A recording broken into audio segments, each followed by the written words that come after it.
Good morning.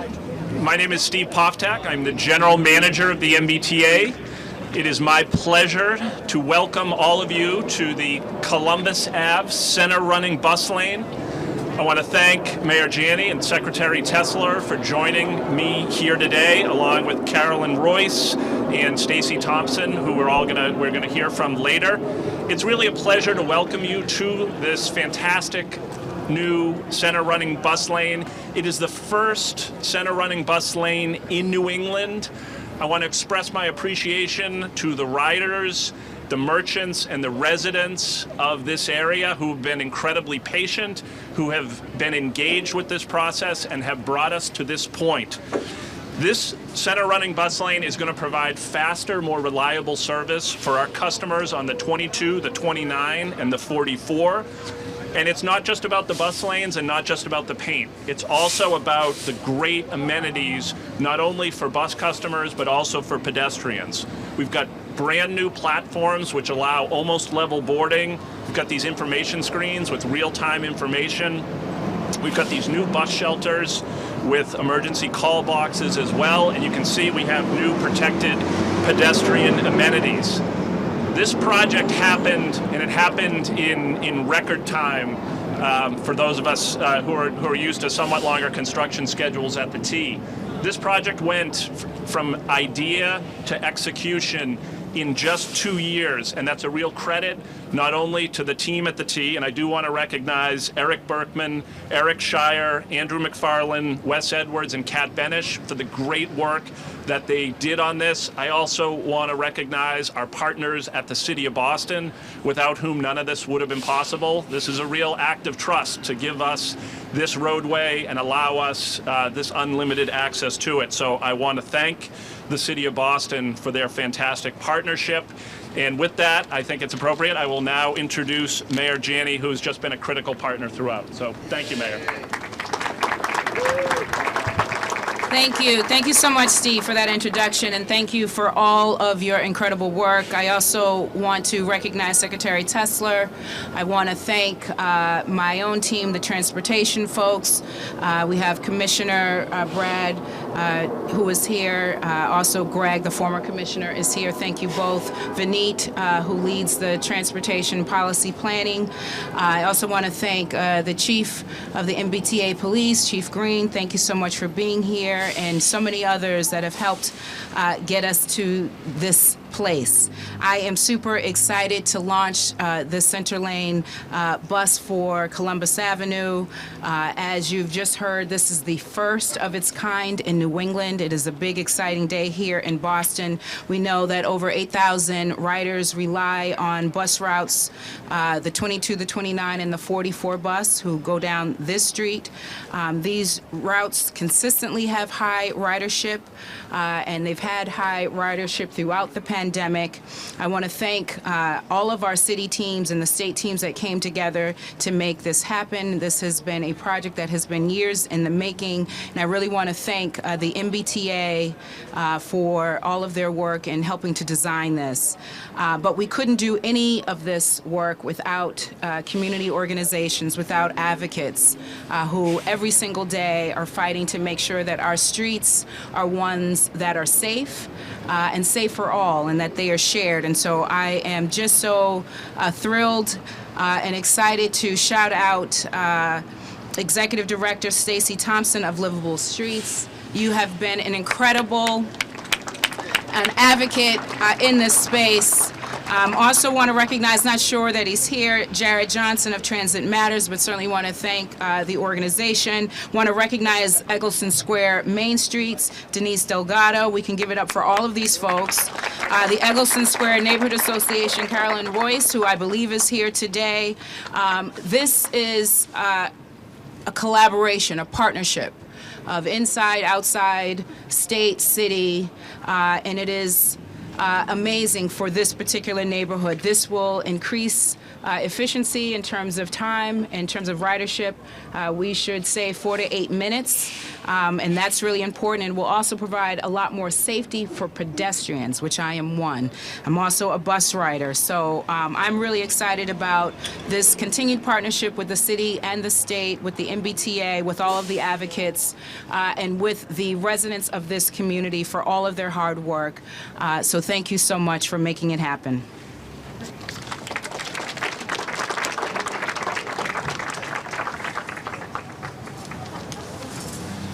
Next, I'd like to ask Secretary Tesler, who's been a great champion of improved bus infrastructure. I'd like to invite Secretary Tesler to give us a few remarks.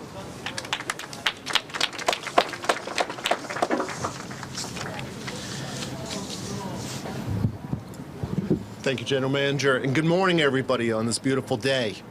I want to begin with a series of thank yous. Thank you, Mayor Janey. Thank you, General Manager Poftak and the entire T team. There are so many people who come together to work on this in an organization. We won't be able to name everybody, but thank you. The team at the City of Boston, who has been wonderful in this partnership. The community leaders and advocates who have worked with us, have expected much from us, and we are grateful for that.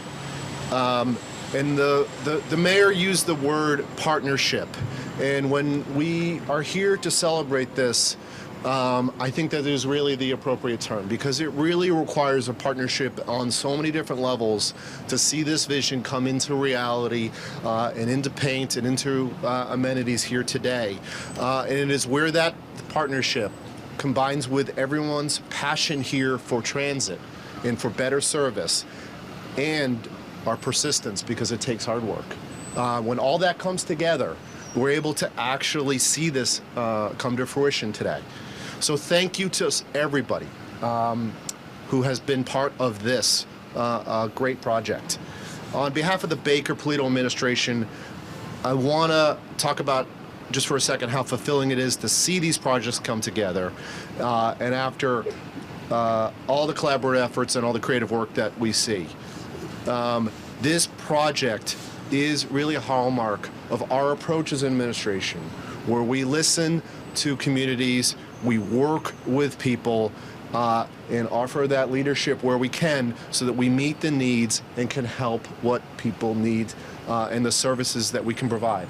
Here for transit, this is just a wonderful amenity that has so many great things to offer, as the previous speakers have touched on.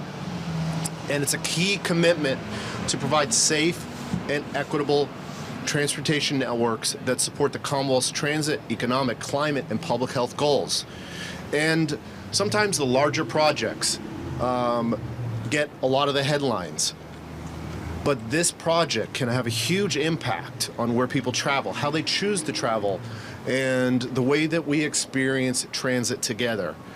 During the height of the pandemic, as riders began to return to the T system, the bus routes here, the 22, the 29, and the 44 that travel along Columbus Ave, have been some of our most durable and high ridership lines, carrying a high percentage of transit-critical riders and making it especially apparent how critical, reliable bus service needs to be.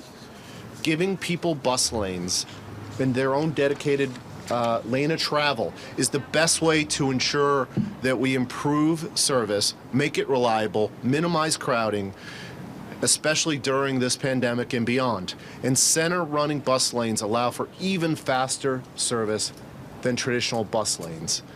Transit priority projects like this one include improvements to roadway users and pedestrians through the improved signaling, updated signage, repaving, sidewalk, and curb and ramp improvements. The MBTA's collaboration with the City of Boston, and through the MBTA's collaboration with the City of Boston, the challenge of quickly constructing this lane was a success. And as the General Manager touched on, we've been able to accelerate this project through working together and accomplish it from idea to fruition in just 2 years. And as this word acceleration is important to all of us, because spending on important projects like this one continues to be an aggressive an important priority of the Baker-Polito administration. It's going to be collaborations like this one between the City of Boston and the MBTA that allow the MBTA to be the best it can to meet the needs of its riders today, while also taking transformative and permanent steps toward building a better T. So again, I'd like to thank the dedicated work of the MBTA's Transit Priority Group, and I'd like to thank all the other participants in this wonderful project. Thank you.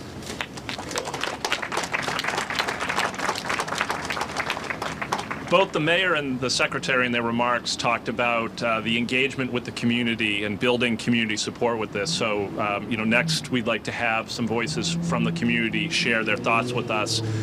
Denise Delgado from the Eggleston Square Main Streets was supposed to join us today, unfortunately is unable to.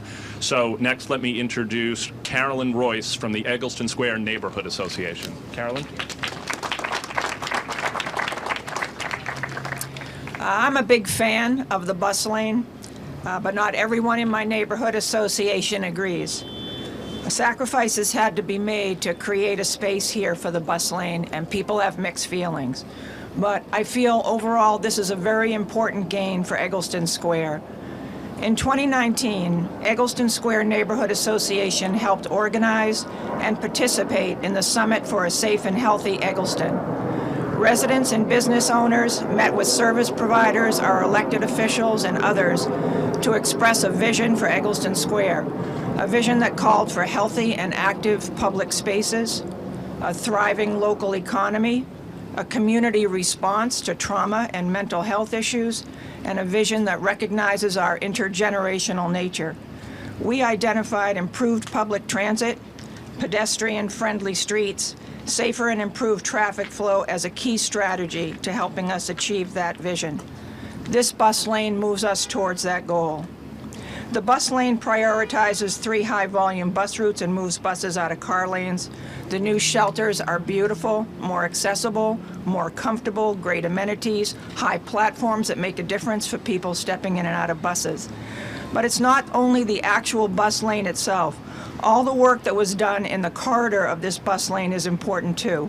The adjustments to traffic flow on and off Columbus from the side streets alleviates heavy traffic on some of the smaller streets. The pedestrian improvements are tremendous. New handicap ramps at every intersection, new crosswalks and crossing signals. Crossing Columbus Ave now is so much easier and safer for families, for seniors, for everyone. The entire corridor of the bus lane receives safety improvements. I appreciate the extraordinary outreach by William Moose and the team at Boston Transportation Department and the MBTA in the planning process for this lane. They led multiple meetings in person, online, daytime, evening, Spanish, English. Their outreach included emails, phone calls, active website, posting flyers on the streets around both sides of Columbus, and the frequent presence of staff on location on Eggleston Square. So thank you to Boston Transportation Department and to the MBTA. The bus lane is innovative, it's different, it's exciting, and it's brought some welcome public investment to Eggleston Square. Thank you. Thank you, Carolyn. Next, I'd like to invite Stacy Thompson from Livable Streets. Stacy. Thank you so much, General Manager. And before I jump in, I just want to say this is supposed to be a celebration and we are being entirely too polite right now. So can we take a minute to cheer bus priority, the most significant bus priority in the region in decades? Come on.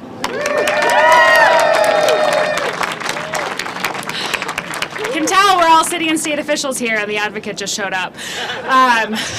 So yes, as General Manager mentioned, I am Stacy Thompson. I am the Executive Director of Livable Streets Alliance. I am also a bus rider and a resident of Eggleston Square.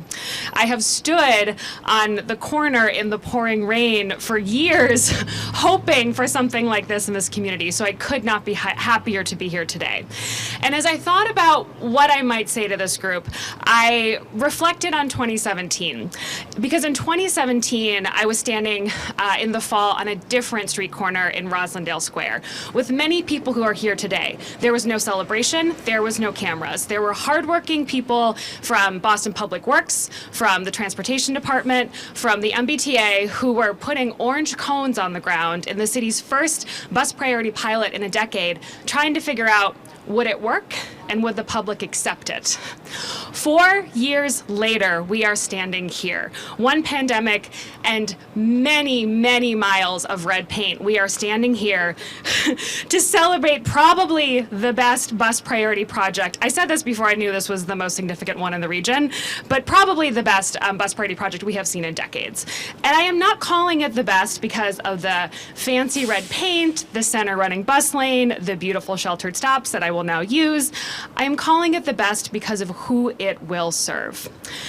9 out of 10 riders on the 22 bus are people of color. And due to the legacy of racism in our system, they have been disproportionately impacted and have had longer commutes as bus riders for decades. Every minute we give back to riders on the 22, the 29, and the 44 is a step closer to measurably reducing the 64 hours bus equity gap. So where do we go from here? We don't stop. This is a beautiful celebration today, but we are working with the City of Boston and the community here to increase and improve walking and biking access in this community. And we are working with the T and many municipal leaders and our advocacy partners around the region to implement many, many more bus priority projects just like this one. Today, we are not thinking like we were in 2017, where we were saying to ourselves, can we do it and should we do it? Today, we are standing with everyone here to say, how many can we do? But can we do more? And how fast can we go? I think the MBTA is going to need to invest in bulk purchasing ribbon cutting supplies, because we intend to be at many, many more ribbon cuttings with them in the future. Thank you so much. Thank you, Stacy. And obviously, we'll take that challenge up to purchase the ribbon cutting supplies in bulk. You'll shortly see not only does Stacy distinguish herself in her leadership on transportation issues, but in the field of novelty scissors as well. I just want to close by saying, the MBTA accepts the challenge that has been made to continue to add to bus infrastructure. This is just the beginning of the story here at the MBTA. We have plans in flight, not only with the City of Boston, but many other municipalities, to add bus lanes in critical corridors throughout the system, to improve bus amenities. The most obvious example is this bus lane currently goes to Jackson Square. We are currently working on extending it all the way to Ruggles. We know that this is an important improvement for our customers, that it provides more reliable, faster service, and the T is committed to delivering on that promise. So I look forward to welcoming you at future events. I now want to invite the folks who have assembled. We're going to cut a ribbon shortly. We'll have a brief period for questions, and then we will get out of the way so that the buses can continue to run on behalf of our customers. So if everyone would join me to cut a ribbon. Here's the ribbon.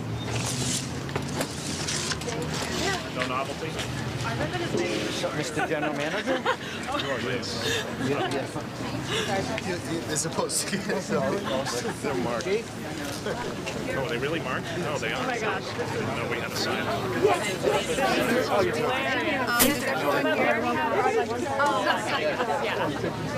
All right. Hey there. Darren. Oh, we need a couple more. Get Darren here. Darren, can we get one more for Janey? Can they move this podium? I'll take care of that. You stay with the ribbon.